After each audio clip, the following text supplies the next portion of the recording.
కష్టపడి పనిచేస్తున్నాం నిజాయితీగా. ఎవరిమి దోసుకునే వాళ్ళం కాదు, లేకపోతే ఎవరి మీద దౌర్జన్యం చేసే వాళ్ళం కాదు. మన రెక్కల కష్టం నమ్ముకొని, మన శ్రమను నమ్ముకొని, అట్లాగే ఇవాళ మేనేజ్మెంట్లకు కూడా వందల కోట్లు వేల కోట్ల రూపాయల లాభాలు సంపాదించి పెడుతుంది ఎవరంటే మన కార్మిక శక్తి. ఇవాళ కార్మికులు లేకుండా ఉత్పత్తి లేదు. ఉత్పత్తి లేకపోతే సమాజం ఒక అడుగు కూడా ముందుకు పోయే పరిస్థితి లేదు. ఇవాళ సేవా రంగాలైనా ఉత్పత్తి రంగాలైనా ఈ సమాజం మనుగడ సాధిస్తున్నామనంటే అది కార్మికుల యొక్క శ్రమశక్తి ద్వారానే ఈ సమాజం ముందుకు పోయేటువంటి పరిస్థితి ఉంది. మరి ఇట్లాంటి కార్మికుల యొక్క శ్రమను యాజమాన్యాలు వాడుకుంటున్న సందర్భంలో ఏ పద్ధతులు అవలంబించాలో మనకు కొన్ని చట్టాలు ఉన్నాయి. బ్రిటిష్ కాలం నుంచి కూడా కొట్లాడి మనం ట్రేడ్ యూనియన్ యాక్ట్ తెచ్చుకున్నాం. 1926 సంవత్సరంలోనే బ్రిటిష్ ప్రభుత్వం ఉన్న రోజుల్లో బ్రిటిష్ పాలకులకు వ్యతిరేకంగా ఆనాడు కార్మిక వర్గం కొట్లాడి సంఘం పెట్టుకునేటువంటి హక్కు సాధించుకున్నాం. ఇవాళ అదే 1926 ట్రేడ్ యూనియన్ చట్టం ప్రకారంగా ఈ బిస్లరీలో ఉన్నటువంటి కార్మికులు లేబర్ కమిషనర్ దగ్గర మరి సంఘం పెట్టుకొని సర్టిఫికేట్ తెచ్చుకున్నారు. ఇది చట్టబద్ధంగా జరిగిన పనే కదా. ఈ దేశంలో ఒక ట్రేడ్ యూనియన్ చట్టం ఉంది. ఆ చట్టం ప్రకారంగానే అధికారి మా యూనియన్ను రిజిస్ట్రేషన్ చేసి ఇది చట్టబద్ధమైన యూనియన్ అని చెప్పేసి మాకు సర్టిఫికేట్ వచ్చింది. మరి ఇది మేనేజ్మెంట్కి ఇచ్చాం.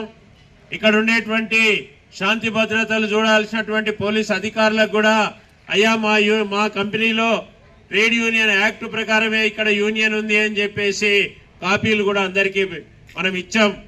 అట్లాగే లేబర్ కమిషనర్ కూడా కాపీ పంపించాం. అంతా చట్టబద్ధంగానే ఇక్కడ వ్యవహారం జరుగుతూ ఉంది. మరి మేనేజ్మెంట్కి ఏం కోపం వచ్చిందో మాకు అర్థమైతలేదు. యూనియన్ను పిలిచి మాట్లాడుకోవాలి, మీ సమస్యలు ఏమున్నాయి, ఎట్లా పరిష్కారం చేద్దామని చెప్పేసి మాట్లాడుకోవాలి. కంపెనీ నడవాలంటే కేవలం పెట్టుబడి పెట్టినంత మాత్రాన నీ కంపెనీ నడవదు. కార్మికులు కూడా కష్టపడి పనిచేస్తేనే కంపెనీ నడుస్తుంది.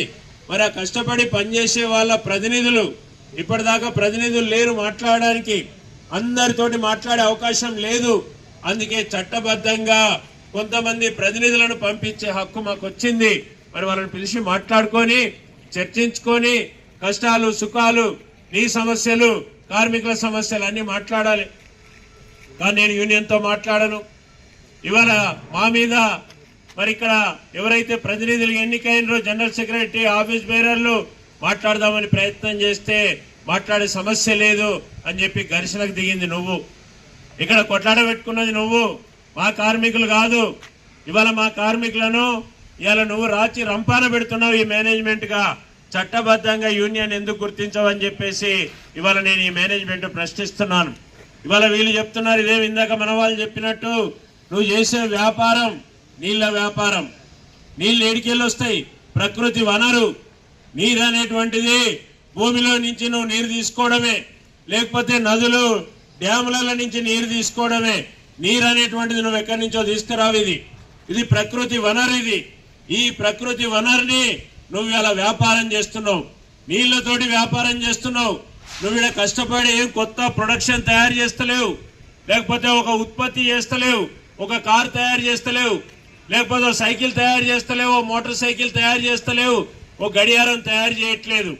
ఉన్న నీళ్లను నువ్వు ఇవాళ నేను శుద్ధి చేసి మంచి మరి మినరల్ వాటర్ అనే పేరు మీద ఇవాళ నువ్వు అమ్ముకొని వేల కోట్ల రూపాయలు నువ్వు ఇవాళ లాభాలు సంపాదిస్తున్నావు దేశమంతా.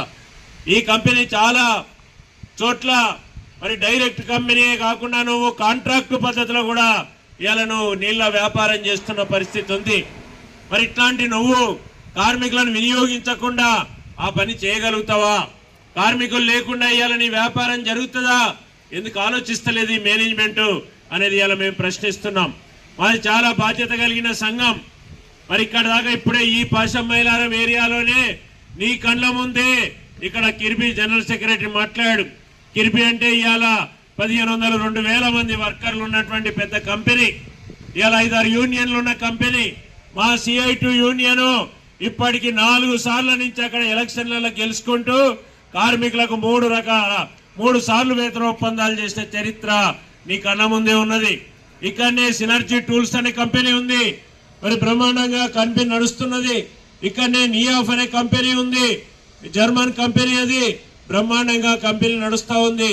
ఇక్కడ వ్యాక్వాల్ అనే కంపెనీ ఉంది, బ్రహ్మాండంగా కంపెనీ నడుస్తూ ఉంది. ఇక్కడ పార్లే కంపెనీ ఉంది, పార్లే నీలాగానే వాళ్ళు కూడా అనేక రకాల ఉత్పత్తులతోటి మరి సాఫ్ట్ డ్రింక్స్ చేసుకొని వ్యాపారం చేసుకునే వాళ్ళ కంపెనీ బ్రహ్మాండంగా నడుస్తూ ఉంది. ఇక్కడ మరి నీకేం మాయరోగం వచ్చిందని చెప్పేసి వాళ్ళ నేను అడుగుతా ఉన్నాను. నీ కళ్ళు కనబడతలేవా? CI2 అంటే ఎలాంటి సంఘం, CI2 ఎంత బాధ్యతతోటి పనిచేసే సంఘమో ఒక్కసారి మరి నీకు మేనేజ్మెంట్ కు కళ్ళు చెవులుంటే ఇవన్నీ విషయాలు తెలుసుకోవాలి. This is Kiriti Damaraju. Like, share and subscribe to Saira TV. Oh, Saira!